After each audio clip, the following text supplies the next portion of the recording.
Thank you. All right, you were Chief of Staff to the Enugu State Governor and former Minister of the Federal Republic under the PDP.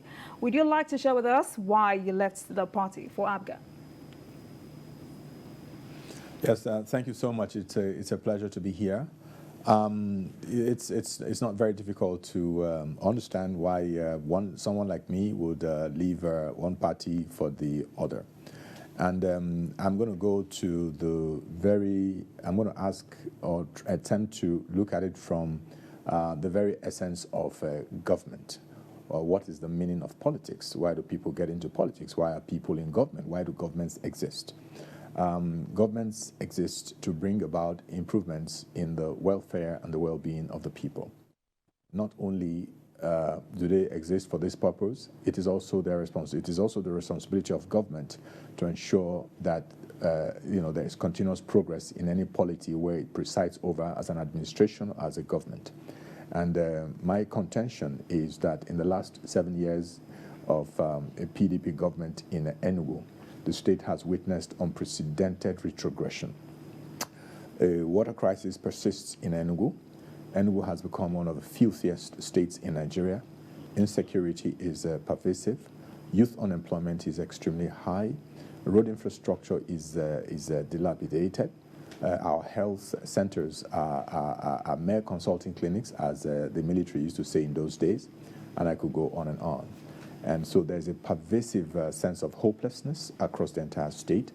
And so to my mind, and I believe that if you were to do a survey of the people of Enugu, a lot of people will confirm what I've just said to you. There is just, Enugu is not working. It's clearly not working. And so what it means to me is that this party has no business even attempting to field candidates to come back, to retain their incumbency. If it was in, more entrenched democracies, this government would honorably resign. But because things are the way they are in our country, I believe, of course, they want to try their luck in the hope that people are unaware, or in the hope that people will forget, or people would, would simply look the other way. But we're not going to let this happen. We're going to keep fighting this. We're going to keep, really pushing to ensure that my party, the All Progressive Grand Alliance, which has shown demonstrable performance in the states where they have held sway, that they come to power in Enugu to really show what can be done and to really replicate what you have in a place like Anambra under Peter Obi, and currently under, first of all, Obiano, the former governor, and then also Professor Soludo, who is governor at this time. Now, talking about the poor performance of the PDP government in Enugu State, we know that structures play a very big part in determining the pendulum, where the pendulum of victory swings in our kind of politics. Do you think that APGA in your state really has what it takes, the structures in place to upstage the PDP that has been in power since 1999 in your state? Well, thank you so much. That's an extremely important point.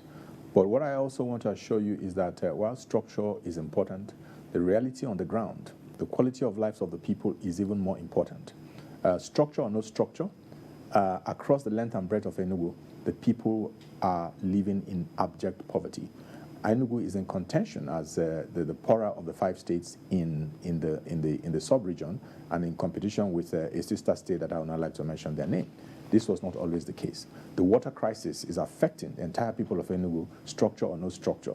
The road infrastructure, the poor road infrastructure is affecting businesses, structure or no structure. The insecurity affects the citizens of Enugu, irrespective of structure or for any party in power. In any case, right, I believe that there's a rising wave of consciousness across the citizens, across the length and breadth of our country amongst the electorate. And I think that this was demonstrated in Edo State recently. It was also demonstrated in Anambra State, and then more recently in Ekiti.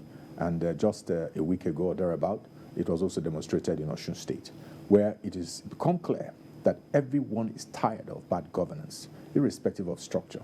Everyone is tired of this poverty situation, irrespective of structure. Everyone is tired, irrespective of the monies that have been thrown around.